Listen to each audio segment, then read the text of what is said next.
Alright everyone, welcome back to another Star Wars Galaxy of Heroes video with Fat Phil, and today we're going to be talking about the Raid, Territory Battles, and Territory Wars, the three major guild events.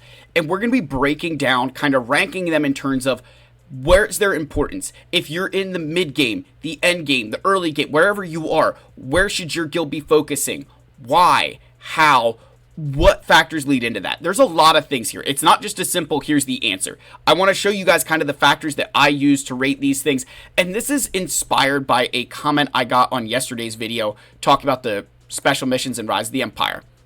And right here, what FICO Haker, or I'm not quite sure how to pronounce it, says, what about Mandalore or new raid teams, or Zepho versus new raid teams? How important is that raid comparatively?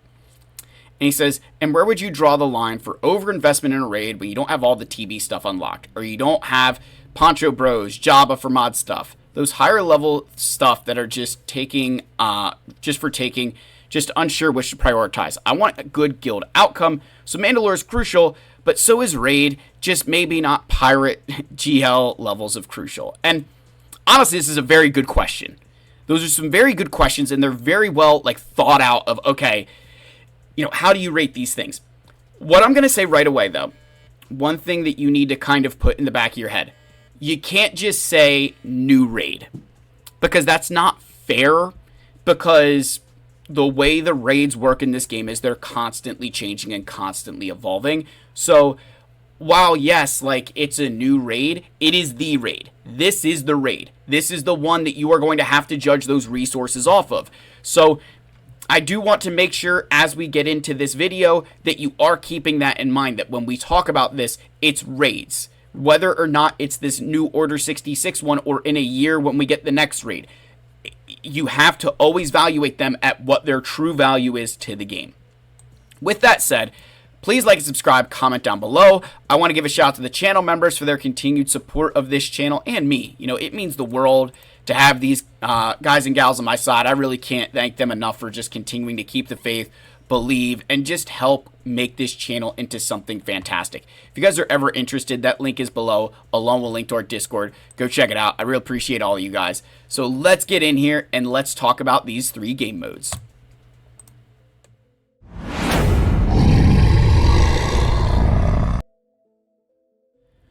Alright, so the first thing that we're going to do is we're going to actually pop over to a little Google spreadsheet I made here, and we're going to move the fat face out of the way, right? So now we're up here.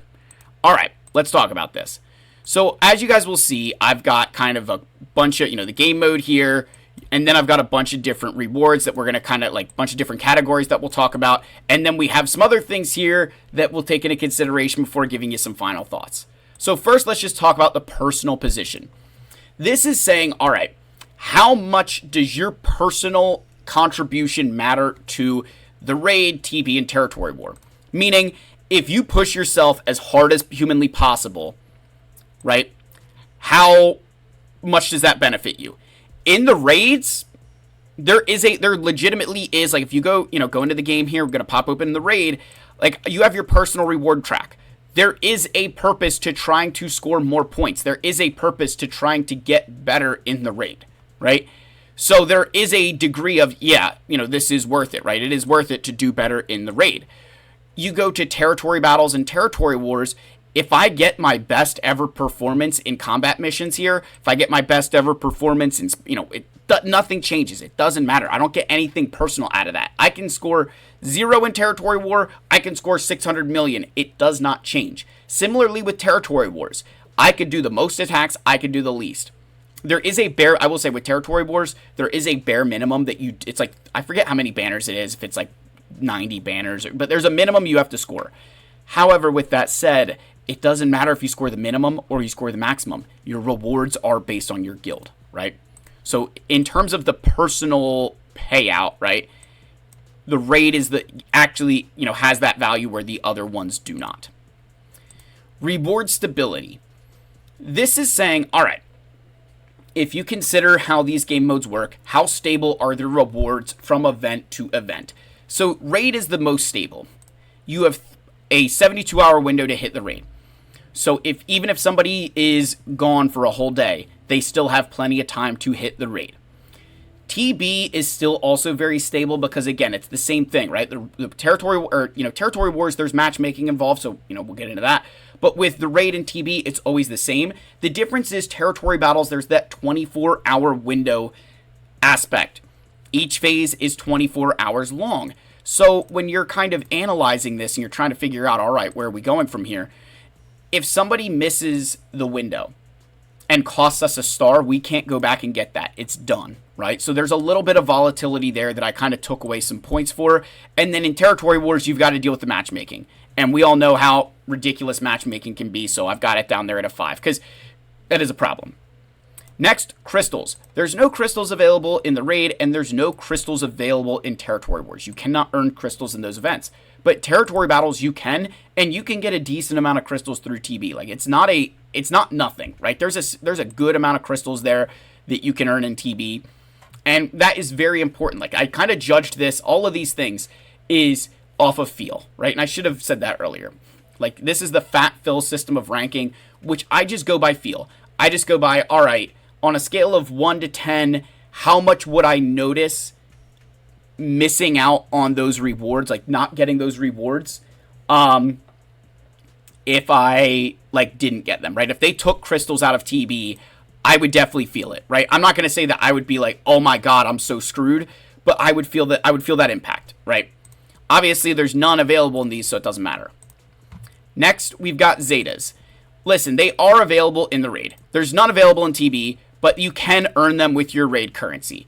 It's not the best rate of return, but the thing is, I always say you're paying a premium for the fact that they're not really available. They did add them to weekly shipments. It is something I do need to discuss, but they are there, and it is something that you really can't expedite, so the fact that it is there, I do give them credit for it and say, yes, they are available. But in territory wars, you get a lot of Zetas. You get 2 for a loss and 3 for a win at the top bracket. Like, it is a crazy good return. Like, a difference of 1 Zeta for a win and a loss is not that much at all. So I really give a lot of credit there. You would absolutely notice a difference if that wasn't the case. Core gear. Look, raid by far and away the best place to get core gear. Territory battles, in my opinion, just not so much. I don't feel like you get a lot of it. And then with territory wars, I did actually bump this up a bit because you not just get the, you don't get as much get 1 and get 2 as you would in TB. But you also have to remember that you get a good amount of the guild tokens there. And your guild tokens you can use for a bunch of different things. So I did feel that that was worth noting, and that was worth bringing up, that there is some aspects here that you can use those for, and it is valuable. And the thing with TB as well is, again, it's core gear, right? That's the gear. That's not your gear 12 gear. Like, that's core gear. You don't get a lot of that in TB, right? So I felt that was a pretty fair ranking there. Next is Kyrotech.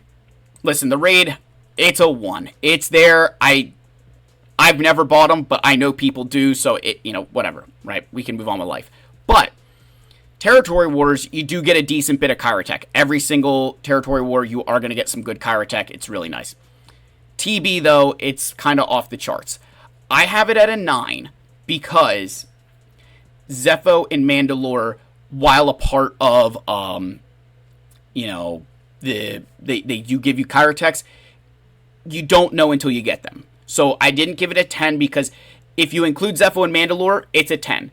But because those are things that are gated behind getting to, Jedi Knight Cal Kestis, having Bo-Katan Mandalore, I did, deduct a point there. But TB is your source of Kyrotechs. Not just even with those bonus planets, but think of the get-to currency that goes all the way to your Kyrotech. You get a lot upon completion as well. It is really, really important for Kyrotechs. That is probably, territory battles, in my opinion, is the most important place to get your Kyrotechs. Gear 13 gear. Territory wars, not so much. TB, you do get a little bit more, but the raid is by far and away your source of Gear 13 gear. And again, Gear 13 gear, whenever I say that, right, because I try to keep my wording consistent or explain it, that's these pieces, right? That's kind of like this stuff up in here, right? That's your left and right side of Gear 12. That's what I consider Gear 13. So some people, that's this stuff, right? These pieces, that's Gear 13. I definitely think the raid, obviously the best. Then I think TB, you do get a lot of it. And I think, territory war, you just don't get a ton of it. And that's okay. There's other things that we get in territory wars that we will talk about. Now we're moving into relic materials, and I kind of separate them into like relic 1 to 5, 6 and 7, 8 and 9. Obviously, the raid crushes it. Relic 1 to relic 8. You get everything from, the ability to get carbonite circuit boards to, everything above it, right? Including both pieces for arrow magnifiers. The reason they're all one short of max is because you are going to have to make sacrifices to make that happen, right? It's not just as simple, oh yeah, you're going to get a crazy, you do have to make sacrifices with that. And even like your Relic 1, some players will say, oh, Phil, you can't get that much stuff out of the raid. Listen, the thing with the raid that this offers you is there's pieces down in here that you're going to be able to buy, right? That core gear, you can use some of this to scrap it for materials to get into this range. So I did think that was something that was worth noting. Right, I did think that was something that was worth noting. I did think that was something worth kind of, mentioning, right? Territory battles, you don't get a lot of that material. It's there, it's not great. And similarly with Territory Wars, the Relic 1 to Relic 7, you don't get a lot of it. You get enough, right? And the other thing I'll say with the Relic 1 to 5 here, because a lot of players will say, oh, Phil, the carbonite circuit boards, bronzium wiring, they're so overpriced, like, I don't know that I necessarily can completely agree with that when I look at the player base who does struggle for those resources. Them being available is just nice, right? You being able to purchase these things if you need it is better than nothing. I don't think the pricing's fantastic, but, it is there, right? It is there, but more importantly, it's that you could trade in some of these materials to be able to earn some of this stuff, whether it's carbonite circuit boards or bronzium wiring, and that, in my opinion, is important, right? Just think if you could do, say, So if I was like, hey, I want to do like 50 of these, that's a pretty, getting almost over two carbonite circuit boards ain't that bad, right? Comparative to what you'd buy, because you can use, like this stuff to buy them, right? So 70 Mark III for 1,000 Mark I currency. I mean, that's 70 right there. This is almost 3 full carbonite circuit boards. That's a pretty solid deal, to be honest, right? That's a very solid deal. That is something that can help you progress. So I did want to at least call that out and say that's where I'm counting those lower materials, is kind of the fact that you can scrap it for core gear. Again, not the, it's taking that point off because there's a choice there, but it is there. Relic 6 to 7, I don't need to explain that much. It's very easy to get those. And then Relic 8's in the raid. Again, this is the thing I want to make sure we cover, is the Relic, 6, 7, but particularly Relic 8. Relic 8, you can buy both error magnifiers and impulse detectors. The entire Relic 8 process, fat face is in the way, is contained there, right? The entire thing is contained inside of the raid. You can get your error magnifiers, you can get your impulse detectors, and everything's good, right? Everything's fine, everything's good. Same thing with Relic 6 and 7. It's there. Very affordable, to be honest. I think the price points here are really, really good. I don't hate those at all. And again, you can do other things like buying some of these materials and scrap them into those pieces as well. So pretty solid all the way around, right? I think that's a fair, analysis. Now, Relic 9. And Relic 8, again, TB, you can get impulse detectors, so that's why it's there. Territory Wars is 7 for Relic 8s. While you can't get impulse detectors, you get error magnifiers, and they're just given to you, right? You don't have to go buy them with any currency. It's given to you for winning or losing, and that's why I have it at a 7. It's the fact that it's given, right? When a reward is given versus having to go to a store and make a decision about what to purchase, I give it a higher ranking because it takes the thought out of it. It's a, hey, here you go, here's error magnifiers. So I really do like that. But then we get to Relic 9. In the raid, I gave it a 4. You can buy Gerda keypads. Gerda keypads suck. You can buy them. Territory battles, you'll get some Gerda keypad. You get like one. I mean, it's not a lot. You don't get a lot of it. But Territory Wars, I'm giving it a 10. Because droid brains, this is your source of droid brains. There's not a lot of other places to get droid brains in the game. You can't craft them. You can't, they're like, this is the place to get them. Obviously, there's assault battles and era battles that there's, droid brains available. But you have to have investment in that. You have to be able to have the Relic 9s to obtain those. Territory Wars, as soon as your guild reaches that threshold, you can start earning them. And that's why it's there. It is the best place to get your Droid Brains. Signal data. Raids and Territory War, there's no other places to get signal data. Right? You don't get it. But TB, you do get signal data. And I definitely would notice not getting my Territory Battle signal data in a month, right? That does add up. It is a significant amount of signal data when you really break it down and think about, like, what it is that you're getting. It's a pretty solid return on your signal data during that time. Then we have this other category. In the raid, what I'm giving a 10 for, which a lot of people will laugh at, but it is true. In the raid, one, you have all the character shards, right? Think like you've got Hermit Yoda, Wampa, Rolo. You've got all of those characters here that you can buy their shards for. You've also got credits. You've got the mod slicing materials, and you have all these characters down here as well, the original raid characters. There's a lot you can do with your raid currency outside of just gear. And I wanted to really give that, like, this is really, really important because spending this currency could save you to spend, something else, right? So I really like this. The raid currency for me is so valuable for all of those reasons, like the credits, everything, man. I can go on and on and on about how important that raid currency is, right? If you flip back, again, we're flipping back and forth. For TB, this is just Reva. Listen, it's a 5 for Reva. You can get some charge shop currency with her, but there's nothing else, right? It's not like you're getting anything. There's nothing else in TB that's like proprietary or that you don't get anywhere, So I gave Reva kind of that 5, which I think is fair, right? I think that's a fair threshold to give. And then for Territory Wars, it's a 10. That's Datacron materials. That is huge. You get the Datacron materials. And not just the currency. It's those Mark 9, it's the Mark 3 pieces, the reroll pieces.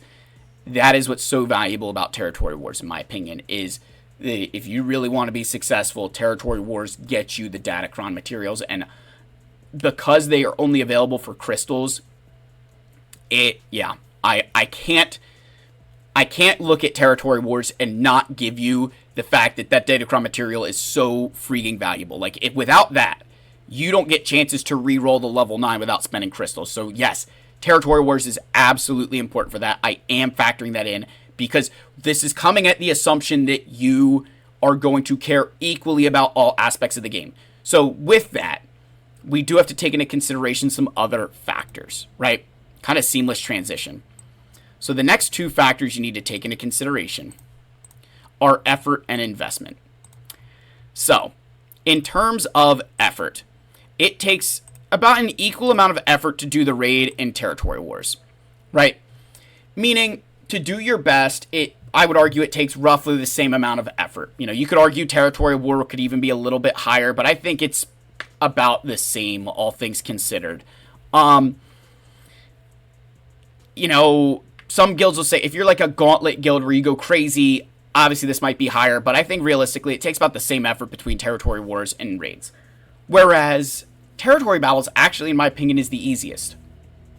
Because TB is primarily gated by galactic power. I could have a stinker of combat missions. I could have an absolute stinker of combat missions, and my guild would not miss a star. Right? Like, they're as long as I deploy, they're not going to miss a star. Obviously not the entire guild doing that, but realistically, your guild does not need the fullest of participation every single time in TB to not miss their stars. Will it hurt if, like, nobody does stuff? Yes. But, like, the impact of, hey, you don't need to go as crazy here. It's not going to be as big of an impact in TB like it would be in some of these other game modes. But also even just, like, I don't need to think nearly as much about TB as I do the raid or as I do about Territory War, right? That's just the way I feel. And then investment. Listen, TB and Territory War take the most investment. Territory War, you've got datacrons, you've got to have mods, you've got to have a lot of stuff. And TB, from an investment perspective, you need to have a large guild. Like, for you to get the best rewards possible, you need to have a lot of galactic power, which means your roster needs to be huge. So it takes a lot of investment. But the raid, which is a hot take here that a lot of you won't like, the raid doesn't take nearly as much investment. A lot of you are going to be like, Phil, shut up. You don't know what you're talking about. Realistically, the raid takes the least amount of investment for you to, like, if you were ever like, all right, we want to try and match the output that Caw has, your investment in the raid would be less than your investment would need to be for TW or for TB. Right? Like, to get to the point where they are in Territory Wars, and again, I'm going off of, like, who they're facing. Because the Territory War system, it is a little bit like, you could argue that it's lower. I kind of have to, Territory Wars, because of the datacrons and everything else, like, it's there. But with the raid, your level of investment to get back, like, rewards, it's only in a few teams. It's not like you need everything, right? You don't need this massive, massive account to do well in the raid. You just need to have the raid teams. There are people who have smaller accounts than me that will score more in the raid because they've invested more in that particular team, but not overall in the game. So that's why I have that investment so far down. And also because of the scaling nature of the rewards. That, you know, the difference between scoring a little bit, you know, like, you think right here. Let's get into the game for a sec just to show this, because I think this is where a lot of times people don't quite see. The difference between these two boxes here is 150 million points. Right? It's 150 million points of a difference between the 265 box here and the 416. Right? That's like 150 points. 150 million points. That's 3 million points per player different. 3 million points per player for an extra, you know, 1,500 Mark III raid tokens. So that's a lot of extra investment from one box to the next. But you think just to get here or just to get here, it does not take nearly as much. So, like, in terms of investment, to get really good rewards out of the raid, it doesn't take a lot, right? To get the best, you know, it takes a lot in specific teams, but it's not like me where I've got 200 some odd relics to do what we do in territory battles across 50 players. Where the raid, that's nowhere near to what it is. So I wanted to at least call out that I do think the raid investment level is, you know, lower. And those are kind of negatives, right? We're kind of saying, all right, you know, all of these things are what's good, right? All of these other aspects right here, this is all good stuff about those game modes. This is like, all right, let's kind of take away some score to give us a more accurate measure of the game. And so with that, your winner is the raid. The raid by far and away is the most valuable to get your rewards. There's so much there. It covers every major thing. Like, your rewards in Territory Wars are really the droid brains, the datacron materials, and Relic 9s, right? Droid brains, air magnifiers, and your datacron materials. That's all really, like, later game stuff, right?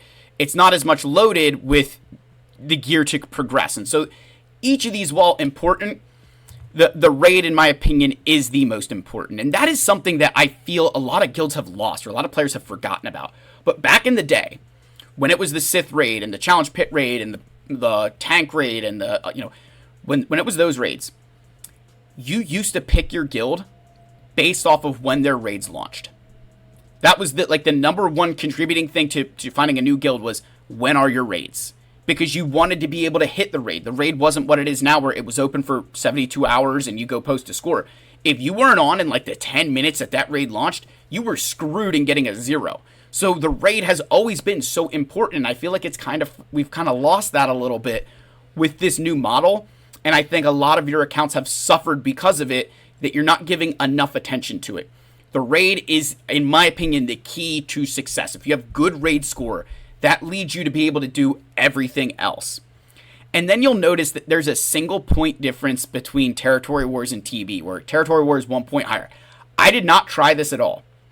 But I think that's a fair statement about the game, that realistically, the Territory War rewards are a little bit more valuable because they contain more proprietary stuff, right? The droid brains, the air magnifiers, and those datacron materials are so valuable that I had to put them there.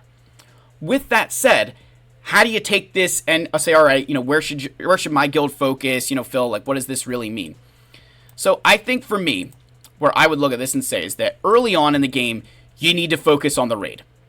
The raid early on should be your guild's focus to say, okay, let's obtain a good box. I'm not saying get max scores. I'm not saying that you need the Relic 7s and the Relic 8s. But you need to get good enough in the raid that your guild has a steady income of Mark III raid tokens, right? That needs to happen. Without that, you're not going to be able to be successful, right? Then, mid-game is TW. Because you are going to hit that maximum threshold in TW a lot sooner than you will TB. The way the Territory War matchmaking system works, the way it maxes out, is like the, 380 million GP or whatever. So like once your guild gets above that, you can't increase your rewards. So you want to kind of focus in TW in the mid game to say, all right, by the time we get there, we want to have enough of the stuff to do well in TW, to get the droid brains, get the air magnifiers, get our Zetas.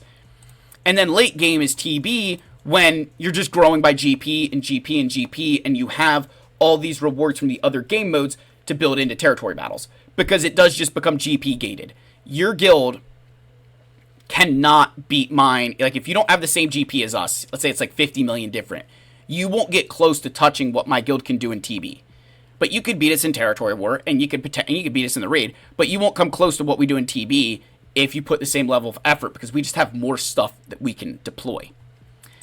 The one note we need to make here is Mandalore and Zepho need to be priorities sooner than stars. What we're referring to here is that when you are doing territory battles, right? Territory battles is a game mode where focusing on stars, not as important as it is to get to Zepho and get to Mandalore and get those rewards, because of the Kyrotech, right? If you can get the Kyrotech for these two, if you can get the rewards here, right? You think the first box here, 50 of these, 175 there. Another one, 50 of these, 350 there. You're getting, it's so much extra currency, so much extra Kyrotech, right? And think the cost to get there, like when you get to those planets through the Cal Kestis, you're earning get to. So you're not just getting the Kyrotech from these little reward boxes, but you're getting all the Kyrotech from, taking this guild event currency too, and you're turning this into Kyrotech through purchases. So to kind of end this here, and again, I'll share that spreadsheet down below so you guys have it. But the big thing to learn, TB from a star perspective is late game. You can't be worried about it before then. But from a Kyrotech perspective, that needs to be sooner. Get rid of the Kyrotech crunch so that way you can focus on getting everywhere else. Raids is the most important early game. You've got to get that. That's your core gear. That's the gear that you're going to need to progress. And a lot of you, when you're stuck on these things and you don't have that stuff, and I look in your accounts and I ask you about the raid, and your raid scores are subpar. The raid is what's going to help you get to those points where those things aren't a problem anymore. And then Territory War to me is that one where in that mid game it becomes very important to do well in Territory Wars if your guild has interest in that. So you're getting the droid brains, you're getting the air magnifiers that you don't have to worry about trying to save your bonus crystals to be able to get Leviathan, Profundity, Ahsoka, Pirate GL, whatever's coming next. So I hope you guys learned something in this video. I apologize that it was a lot longer than normal, but I felt this was an important topic and I wanted to give it a really good kind of effort here and really kind of explain my thought process there. Again, I feel like I can defend all of this stuff. And even if it's like, oh, well, we're going to take a point here or a point there. Look, end of the day, I think you get the idea that the biggest thing is that the raid, in my opinion, is the most valuable. And I feel like most players, if they're being honest with themselves, would agree with that. When you really sit there, you look at the raid rewards, you think of the impact it has to your account, it's the raid. It's always been the raid. So I appreciate all of you guys. If you're still watching, Wampa is king in the comment section. Go ahead. I love you all. May the force be with you. And I'll see you in the next one. Cheers, my friends.